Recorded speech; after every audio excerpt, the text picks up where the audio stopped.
This week on Inside Boulder News, the city seeks community members to guide the design of a guaranteed income pilot. Recognize this artwork, detectives seek information in high-end art theft. And we'll have an update on the Boulder Public Library. Welcome to Inside Boulder News, your source for all things Boulder. I'm Jocelyn Avendaño.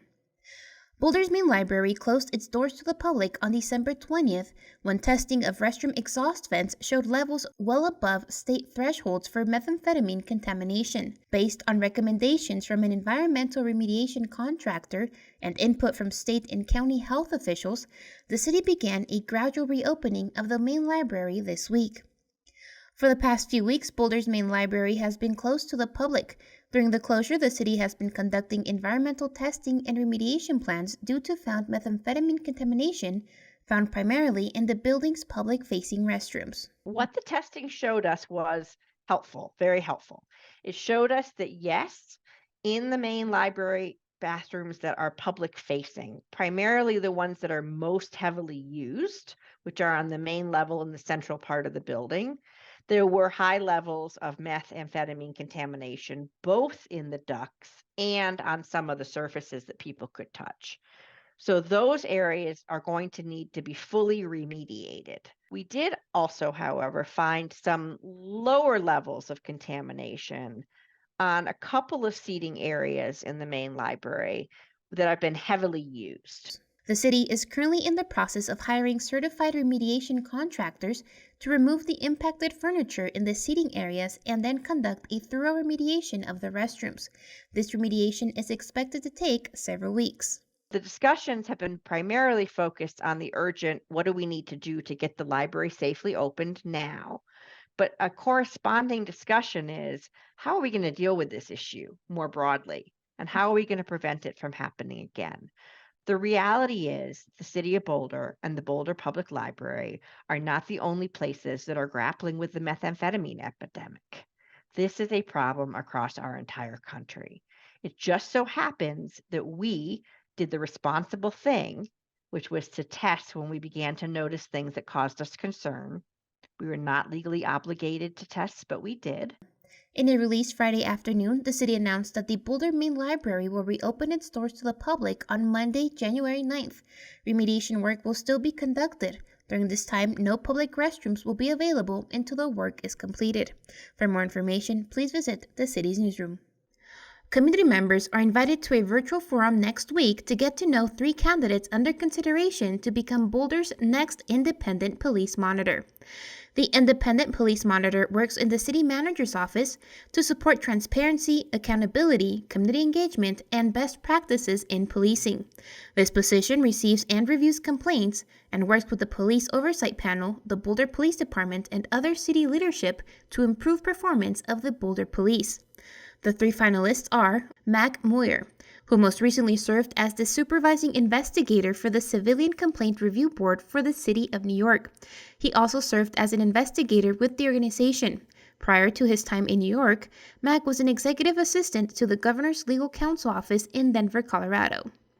Kathy Rodriguez serves as the State of Colorado's POST Compliance Manager.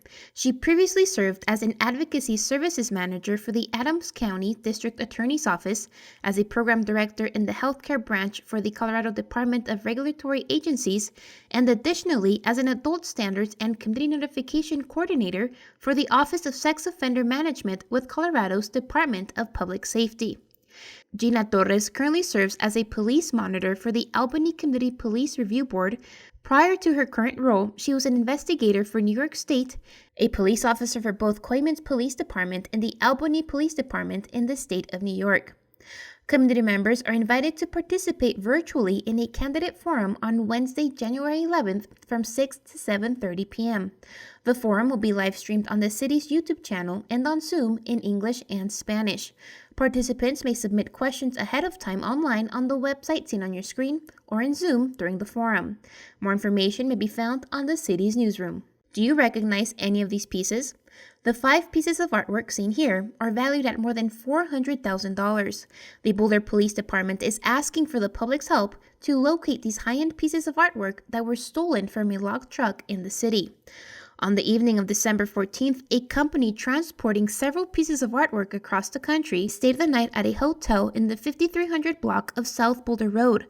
The next morning, they discovered that an unknown person or persons had cut the padlock on the truck and stolen several pieces of artwork and tools. Anyone with any information about this crime is asked to call Detective R. Montano Banda at 303-441-1906, reference case 22-12364. Affordability is one of the greatest challenges for Boulder community members, especially those experiencing low income and systemic inequities. To complement existing human services and financial assistance programs, the city is working on a guaranteed income pilot that could help community members achieve longer-lasting financial stability, and invites community members to apply for membership in a community task force to help shape key elements of the pilot project. Through this pilot project, the city will utilize federal COVID-19 relief funding to provide monthly, unrestricted cash assistance to help low-income community members thrive.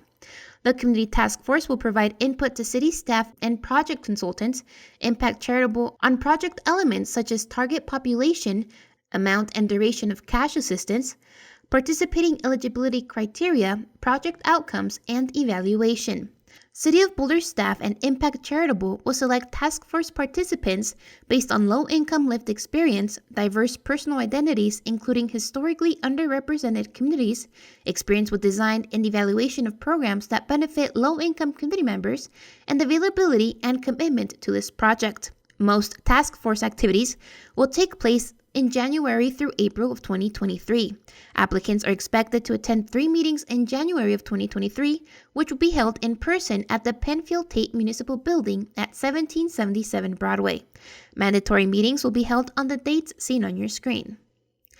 Applications are available in both English and Spanish and are due by 11:58 p.m. Sunday, January 8, 2023.